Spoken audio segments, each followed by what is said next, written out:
Hi guys, I'm Rodlin Chez. I'm here to record a mini mix for Evermix Sessions. So I adapt my set depending on the crowd and the vibe by doing just a freestyle. So normally I kind of plan maybe like the first 10 minutes or 30 minutes of my set, depending on how many hours I'm booked. So for example, if I'm booked for 2 hours, then I'll plan like the first 30 minutes. And then once I'm there, I can see the vibe of the crowd and then play whatever people are feeling on the day. So I played for FLO and Strandz before, and I don't necessarily change what I'm playing to suit necessarily their audience or fans. Since I've done their listening parties, I feel like we're very much in the same category with hip hop and R&B, and I put those already in my sets. So I don't feel like I have to change it because I already fit that vibe. But if I was to DJ for another artist and perhaps maybe house, for example, then I'll have to study that genre and study their fans to make sure that that's what they want to hear. But that's what the thing is with being a multi-genre DJ, is that I have the right skills to do that, to be able to do so. I think that being open format or multi-genre DJ is a pro, because I feel like our generation now is adapting to like a fast life, that even when I'm in the crowd, I get bored when it's just the same genre. Like, I like Amapiano, but I can't listen to an entire set of just Amapiano.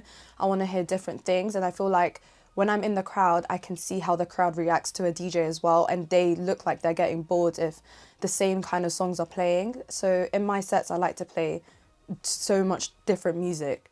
So it's like you keep the crowd guessing, so they're not bored. Let's talk about that one. When people come up to you and like ask you to play a song and they get upset if you don't play it, but it's like you have to cater to the crowd. Like, if you're at an Afrobeats event and you're asking to play dancehall and everyone there doesn't want to hear dancehall, it's really sticky for the DJ, but we'll try. If there's one genre I'll have to play, it's Afrobeats, always. Bounce by Rema. Oh. Once I play that, they're like, oh, yeah. Or like, I don't know, Party Hard, I don't know. So I know when the transition hits, when I'm DJing, it's like when people are around me and they're just like jumping. Yeah. I just love it. I love having people around me in the booth. I feel like I've had most of my bookings through word of mouth. Or like TikTok.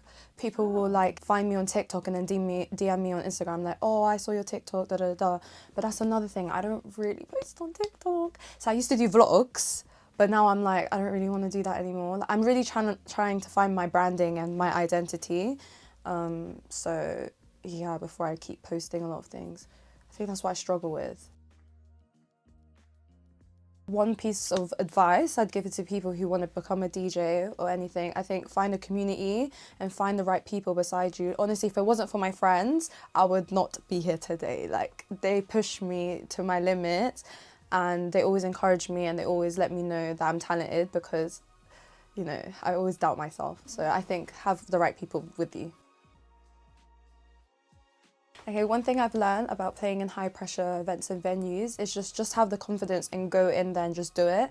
I think I always overthink before going into an event, but I come out of it and I'm like, oh my gosh, I just did that. And to be honest, I actually like feeling like that before an event I'm playing at, to feel like really stressed and like really like, oh my gosh, because the adrenaline you get after is just TT.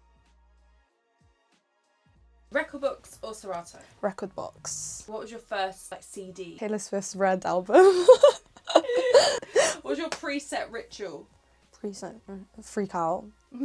Freak Really? out. What's the most nervous you've been for a set then? FLO. Really? Like Renee called me like literally an hour before and was like, can you do this? And I was like, I can't. Like, I kept saying I can't, and she was like, please. Then my best friend called me, she was like, are you stupid? You have to do it. And I was like, oh my gosh, I can't do it. An artist you'd love to open for? I'd love to open for Rema. One artist that never leaves your playlist? Mariah the Scientist. Go to hype up song when you're low? Ran Out by JT. What's your drink of choice? A drink of choice, tequila. Thank you guys for having me, and you can find me at Rodlin Chez on Instagram.